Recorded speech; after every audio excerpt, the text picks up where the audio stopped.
Metro Police Lieutenant has resigned after a scandal involving dogs and puppies.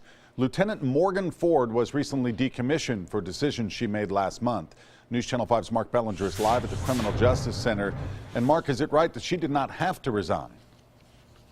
That's right, Rory. She did not have to resign, but it was her decision, and a source close to her says she wanted to leave in good standing, and she made the decision so that she could leave as a lieutenant. Lieutenant Ford lost her police powers, approving the removal of some dogs and puppies from a home in North Nashville.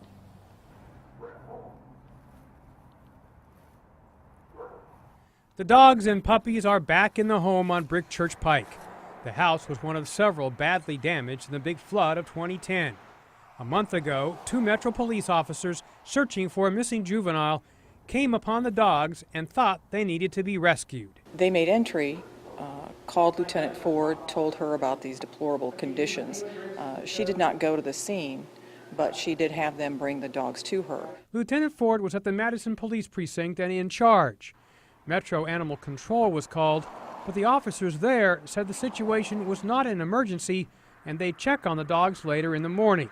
On the phone, the dog's owner, Delbert Porter, told me he was upset about the way officers handled the whole situation. You should at least contact the owner. I was basically upset that you entered my house unlawful, and then on top of you breaking into my house, you took property out of my house. The Metro police officers took the dogs to the Madison precinct and then to an animal hospital. Lieutenant Ford and one of the other officers took a dog home for the night.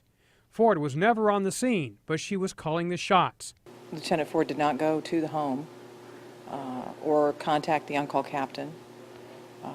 So there was some of the decision-making has been called into question. A veterinarian determined the dogs were in good health, so animal control officers retrieved the animals and returned them to the owner and to the home on Brick Church Pike. I would want, for them to have some type of, I guess punishment, I suppose, really, though, because if someone else do it, they're going to punish them, right? I mean that's only fair. Mr. Porter says he's happy to have his dogs back. Now, Ford's resignation is effective March 15th after she serves a 30-day suspension. Reporting live from the Criminal Justice Center, Mark Bellinger, News Channel 5 HD.